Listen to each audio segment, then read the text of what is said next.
दोस्तों नमस्कार, मैं Rajnish Kumar PVR aquaculture farm से। कैसे पीवीआर एक्वा फैमिली? दोस्तों आपके बहुत अच्छे कमेंट्स आ रहे हैं और बहुत अच्छी रिक्वेस्ट आ रही है। मैं उन सबको कंपाइल करके कुछ ना कुछ कोशिश करता रहता हूं, कुछ नया टॉपिक, नई इन्फॉर्मेशन, नई नॉलेज आपसे शेयर करूं। मेरा जो ऐप आना था वो डिले हो गया है महीने भर। उसका आज की डेट उसका भी मेन रीज़न कोविड ही निकला। जो मेन डेवलपर था वो कोविड हो गया और वो तकरीबन 23-24 दिन हॉस्पिटलाइज रहा। लेकिन मेरा टारगेट है विद इन दिस मंथ मैं उसको आपके सामने रिलीज कर दूंगा उसका वर्जन, जिससे कि हमारे फार्मर्स को जो उनका कल्चर होना है अभी 2021 का कल्चर नेक्स्ट 5-6 मंथ में, वो उन्हें बहुत ही सपोर्ट देने वाला है। वो उन्हें बहुत ही बैक एंड मोरल और मतलब जो उन्हें प्रॉब्लम फेस हो रही है वो उन सब पे बहुत ही उन्हें एकदम उम्दा सपोर्ट करेगा, क्योंकि पूरी टीम रेडी है। जस्ट ऐप का किक ऑफ का इंतजार है। दोस्तों इस वीडियो में आज हम चर्चा करने वाले हैं कि हमारा जो FCR आता है, जिसके हम फीड कन्वर्जन रेशियो कहते हैं, उसमें किन किन पैरामीटर्स का इंपॉर्टेंट रोल है। एक भाई ने रिक्वेस्ट की है कि उससे फीड अच्छा खिलाया फिर भी FCR उसका अच्छा नहीं आया। तो मैं इस पे आज आपको कुछ 5-6 बेसिक्स बातें बताने वाला हूं कि आपका जो FCR है केवल वो फीड पे डिपेंड नहीं करता। आपका अच्छा होना, आपका स्वस्थ होना, आपका मोरल हाई होना, आपकी एनर्जी का लेवल बड़ा होना केवल आपके पूरे वातावरण पे, आपका हैबिटेट कैसा है, आपके साथी कैसे हैं, आप कैसे लोगों से मिलते हैं, क्या खाते हैं, ये एक चीज पे नहीं, ये पूरे वातावरण पे डिपेंड करता है। तो बने रहिए इस वीडियो के एंड तक। मैं आज आपको कुछ 5 बेसिक्स बातें बता रहा हूं जिस पे आपका FCR डिपेंड करेगा और आप ये डिसाइड कर पाएंगे कि आपका FCR सही आ रहा है या गलत आ रहा है या ज्यादा आया है या कम आया है, कौन कौन से मेन पैरामीटर्स हैं। दोस्तों सबसे पहला मेन इंपॉर्टेंट फैक्टर है फीड। जो है आपका फीड के अंदर क्या प्रोटीन है, क्या अमीनो एसिड है, क्या आपका फाइबर है, क्या उसकी डाइजेस्टिबिलिटी है। आप जो भी किसी कंपनी का फीड लें, होममेड फीड बनाएं, आप उसके बेसिक्स कंटेंट ध्यान रखें, तभी आपका FCR आप जज कर पाओगे, कैलकुलेट कर पाओगे, अपने प्रोजेक्ट की इकोनॉमिक्स, अपने प्रोजेक्ट की कैलकुलेशन निकाल पाओगे। आपने एक ऐसी कंपनी का फीड खिलाया है जिसके अंदर प्रोटीन ही नहीं है, जिसकी डाइजेस्टिबिलिटी अच्छी नहीं है, तो उसका तो बाय डिफॉल्ट FCR ज्यादा ही आना है। तो आपको कंपनी के फीड की ये बेसिक्स बातें पता होनी चाहिए कि किस क्वालिटी का फीड है वो, क्या प्रोटीन कंटेंट है, क्या जब मैं जिस साइज का मेरा सीड है उसके अनुकूल मैं उसे प्रोटीन दे पा रहा हूं या नहीं दे पा रहा हूं। जब मैं ग्रो आउट हो रहा हूं तो मेरे को एक्स्ट्रा प्रोटीन की रिक्वायरमेंट है, तो मैं कौन सा प्रोटीन दे रहा हूं। मैंने एक काफी जगह ये भी सुना है और देखा है, जैसे जैसे मेरा साइज इंक्रीज करता है हम ड्रास्टिकली प्रोटीन डाउन कर देते हैं। हमें ड्रास्टिकली डाउन नहीं करना, ये ध्यान रखिए। आप अगर 32 प्रोटीन दे रहे थे, आप एकदम 24 प्रोटीन दोगे तो प्रॉब्लम हो जाएगी। आपको उसको धीरे धीरे डाउन करना है, जैसे उसका साइज इंक्रीज हो। लोग बाग बेसिक्स ध्यान नहीं रखते। दूसरा हमारा मेन पॉइंट है फीड खिलाने की क्या पद्धति है, क्या मेथोडोलॉजी है। बहुत से बंदे हैं वो एक ही जगह सारा फीड डाल दे रहे हैं। आपके उसमें शूटर्स भी हैं, नॉर्मल फिशेस भी हैं, या कोई पोली कल्चर कर रहा है, या कोई फिश खाने में अटैक कर रहा है, कुछ शर्मीली है। आपको फिश के मल्टीपल स्पॉट्स बनाने चाहिए अपनी वाटर बॉडी में जहां पे आप फीडिंग कराएं।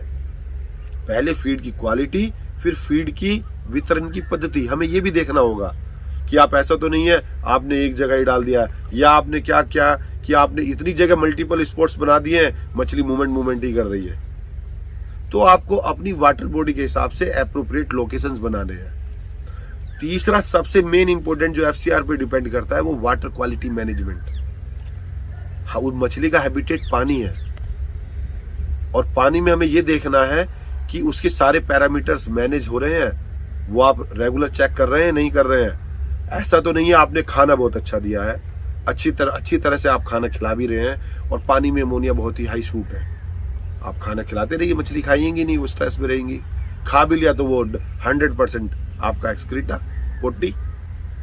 तो वाटर क्वालिटी, आपको मछली को खाना पचाने के लिए ऑक्सीजन चाहिए, पानी में DO का इशू है, तो कैसे पचा पाएगी खाना। Feed quality first thing, feed distribution methodology second point, तीसरी वाटर क्वालिटी मैनेजमेंट किया, चौथा मेन सीड क्वालिटी। आप कह रहे हैं हमने अच्छा खाना खिलाया, सब चीज़ अच्छी मैनेज करी, फिर भी मेरा FCR बहुत ज़्यादा है। आप सीड क्वालिटी देखिए, आपने जिस टाइम स्टॉक करा उस टाइम किस साइड का आपने सीड लिया था। आपको मछली की लाइफ साइकिल के बारे में पूर्ण नॉलेज होनी चाहिए। आप कब स्टॉक करते हैं, कब हैचरी चली थी, किस साइज का बच्चा आपने स्टॉक किया था, किस साइज का खाना खिलाया आपने उसको। अगर आपको अपने सीड की क्वालिटी नहीं पता, आपने कौन सी अप्रूव्ड हैचरी से लिया है, लोकल फार्मर से परचेज करा है, और उसकी जो प्रीवियस लाइफ थी, आपने अगर मैं IMC के केस में अगर मैं 100 ग्राम का सीड बाय करता हूं तो मैं प्रिफर करता हूं ऐसे फार्मर से लेके आऊं जिसने छोटे सीड को कंपनी फीड खिलाया हो, ना कि ऐसे फार्मर से जिसने एक बड़े ही वाटर बॉडी में कुछ लाके 4-5 लीटर स्पॉन स्टॉक कर दिया हो और कुछ भी उसका जो भी 5% 10% सर्वाइवल हुआ वो, क्योंकि उसको सीड सेल करना है। आपको सीड की क्वालिटी भी फोकस करना है। नेक्स्ट सबसे इंपॉर्टेंट फैक्टर है अनुकूल वातावरण।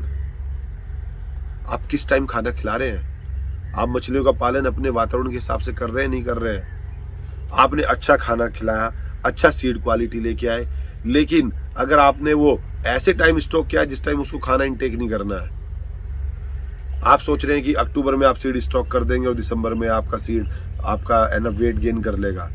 हमें ये देखना है हम उसका वातावरण अनुकूल है नहीं है मछली के प्रति। जब आप खुश रहते हैं ना तो आप अच्छा खाना खा पाते हैं, आपकी ग्रोथ अच्छी होती है, माइंड पे प्रेशर नहीं रहता, स्ट्रेस नहीं रहता है, क्योंकि आप एक हट में धूप में 50 डिग्री पे खाना अच्छा खा पाएंगे या आप एक 17 डिग्री के AC के रेस्टोरेंट में अच्छा खाना पाएंगे। आप कंपेयर कीजिए, फिश की life cycle as a human life cycle है।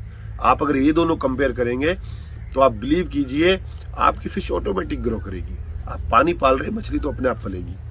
सबसे अच्छा और सबसे लास्ट पॉइंट, आपने जो बीमारियां हैं, डिजीज है, उनकी रोकथाम के लिए आपने क्या क्या एक्शन लिए हुए हैं, क्या आप बेसिक चेकलिस्ट या बेसिक अनिवार्य काम कर रहे हैं अपनी वाटर बॉडी में। अगर आपने डिजीज की रोकथाम कर ली तो मछलियां बीमार नहीं होंगी, वो टाइम से बड़ी हो जाएंगी, तो आपका FCR वैसे ही अच्छा आएगा। क्योंकि अगर एक बार मछलियां बीमार होती हैं तो उसको दोबारा से उसी साइकिल पे आने के लिए, उसी स्पीड से खाना इंटेक करने के लिए, उसी ग्रोथ को अपनाने के लिए टाइम लगता है।